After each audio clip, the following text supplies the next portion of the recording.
วัสดีครับท่านผู้ฟังที่เคารพทุกท่านคราวที่แล้วผมเล่าเรื่องพญาภาพถึงตอนที่เจ้าสุนาบัณฑิตส่งรายงานให้รัฐบาลสยามว่ายังบ่สามารถปราบกบฏพญาภาพที่ดอยกิ่วนกได้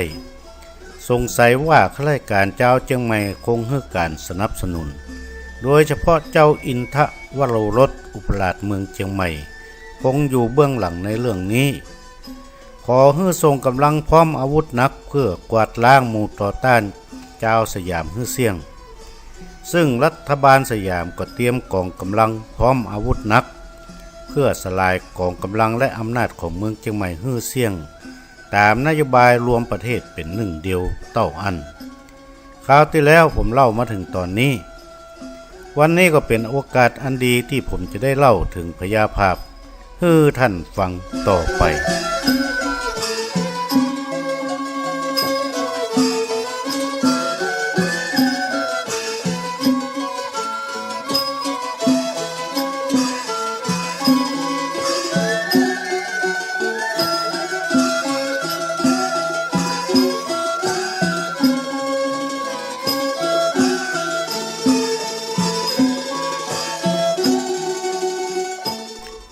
คราวนี้จักกล่าวถึงเจ้าดารารัศมีที่อยู่ยังกรุงเทพในระหว่างที่บ้านเมืองกำลังฮ้อนหายและเกิดศึกพญาภาพเมื่อปีพ.ศ. 2432เมื่อวันที่2ตุลาคมพ.ศ. 2432เจ้าดารารัศมีก็กำเนิดราชธิดากับรัชกาลที่5นามว่าวิมลนาคณพีสีหลังจากนั้นแฮม3 เดือนต่อมานานกองแก้วกับน้อยอินคำลุกเชียงใหม่ไปหาเจ้าดารารัศมีที่กรุงเทพนำหนังสือตัวเมืองจากเจ้าวิชัยนนท์ไปมอบให้เจ้าดารารัศมีเมื่ออ่านแล้วก็เป็นกำกึดเหมือนนักแก่สุดท้ายก็นำหนังสือนั้นไปมอบให้รัชกาลที่5รัชกาลที่5รับหนังสือแล้วก็นึกว่าเป็นจดหมายจากพ่อถึงลูกเป็นธรรมดาบ่ได้ใส่ใจนักก็มอบให้อารักษ์นำไปแปลเป็นหนังสือไทยให้กับ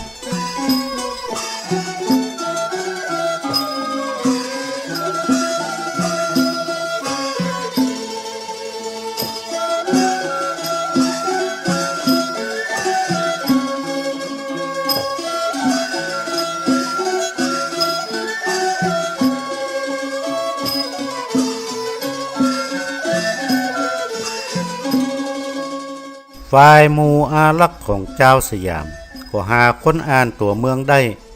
แล้วก็แปลเป็นไทยก็ป้ากันตกใจยิ่งนักในหนังสือเขียนว่าเจ้าน้อยลูกฮักเจียงใหม่เฮาบัดเดี๋ยวนี้บ่เหมือนแตะก่อนหมู่สยามเจ้าใต้ได้ฮื้อเจ้าภาษีเต็กติ่งคนเมืองเฮามากนักเก็บภาษีกู้หัวคนไผบ่มีก็ยับมัดตีนมัดมือตากแดดอยู่กลางควงเป็น 4-5 วันภัยต่อต้านก็ถูกยับถูกฆ่าหมู่ญาติพี่น้องของเขาก็ถูกยับไปเป็นทาสของหมู่เจ้าสยามเหียเสี่ยงคนเชียงใหม่เฮาเดือดร้อนกันตั้งแต่หมู่เจ้าไปถึงฆ่าฟาตีนตั้งหลาย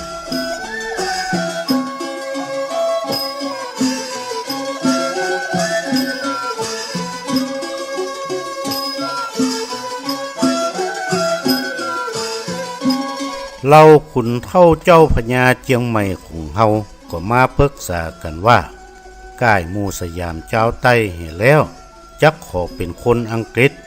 เพื่อปกป้องคนเมืองเฮาให้รอดพ้นภัยจากหมู่สยามเจ้าใต้ตัวปอกก็มาห่วงเจ้าน้อยยิ่งนักที่ตกอยู่ยังกรุงเทพเมืองสยามกลัวจักมีภัย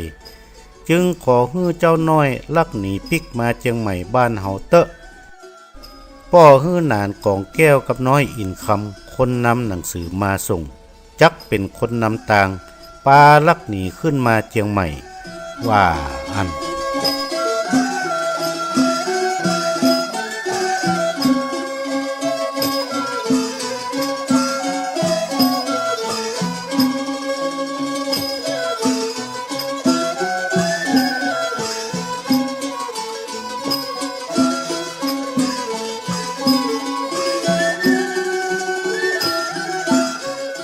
มื่อหู้ความในหนังสือของเจ้าหลวงเจียงใหม่ฝ่ายสยามก็ประชุมเสนากระทรวงกรมตั้งหลายโดยรีบด่วนหมู่เขาประมวลเหตุการณ์แล้วก็หันว่าศึกพญาภาพคงบ่ใจการสนับสนุนเจ้าเจียงใหม่ต่ออันแต่ดูกลุ่มกำลังแล้วผู้ที่อยู่เบื้องหลังที่แท้จริงก็น่าจะเป็นหมู่อังกฤษที่หวังกองเมืองเจียงใหม่ขยายอาณาเขตมาเมินละเมื่อได้เจียงใหม่แห่มซีเมืองอดีตประเทศสลาดก็คงบับป้นเป็นอาณานิคมของเขาเมื่อเขาได้ดินแดนตั้งเหนือตึงหมดแล้วประเทศสยามเมืองใต้ก็คงถูกผนวกเข้าเป็นอาณานิคมสุดท้ายในเอเชียอย่างแน่นอน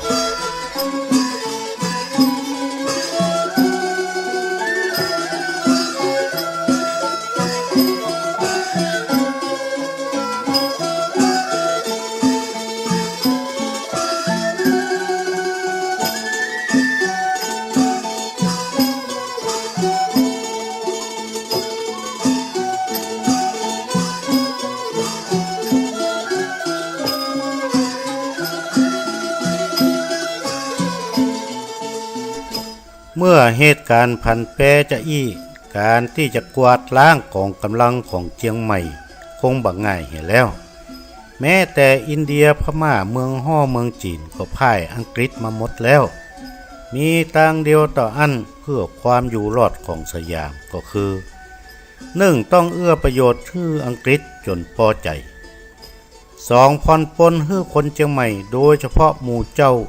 ให้เขาสบายใจในการอยู่กับสยาม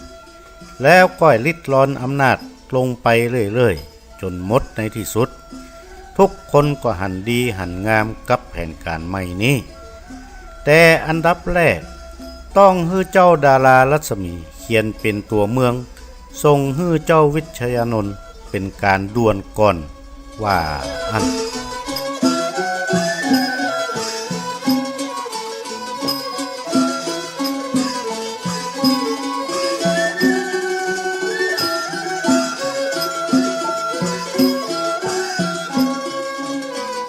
เจ้าดารารัศมีก็ได้เขียนตัวเมืองถึงเจ้าหลวงอินทวิชยานนท์ผู้ป่อตามกำที่รัฐบาลสยามกำกับให้เขียนฝากนานกองแก้วกับน้อยอินคำขึ้นมายังเมืองเชียงใหม่ซึ่งถึงเมืองเชียงใหม่ก็ใช้เวลาถึง40 กว่าวันเจ้าอินทวิชยานนท์ก็ได้อ่านหนังสือฉบับนั้นเป็นตัวเมืองใจความว่าถึงป่อเจ้าหลวงผู้ครองนครปิงเชียงใหม่หากจะยอมให้เชียงใหม่ไปรวมอยู่ในเมืองขึ้นของอังกฤษแต่ก็ขอให้ท่านเจ้ามารับเอาศพของเจ้าดารารัศมีที่กรุงเทพเตอะเจ้าอ่านเสร็จแล้วก็นั่งกับอกกับใจบ่ฮู้จะกึดสั่งอันใดได้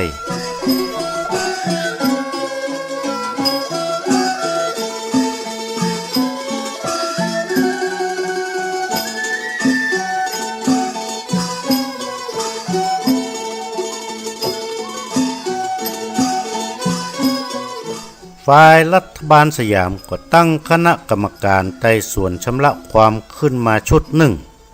โดยมีจำนวน50 กว่าคนเดินทางขึ้นมายังเชียงใหม่เพื่อมีภารกิจอยู่2 ประการก็คือ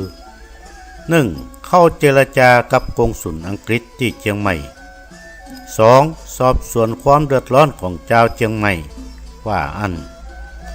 ท่านผู้ฟังที่เคารพครับเหตุการณ์นี้เป็นการพลิกผันประวัติศาสตร์ที่สำคัญอย่างยิ่งของเจ้าสยามกับเจ้าเชียงใหม่เหตุการณ์จะเป็นอย่างไรต่อไปผมคงได้เล่าต่อในคราวหน้าก่อนจากกันในวันนี้ผมขอฝากคำบอกเก่าเอาไว้ว่าปากเป็นธรรมใจดำเหมือนมินหม้อวันนี้ผมนานวาดบอกวาดวางลงเต้าอี้เต้านี่แลสวัสดีครับ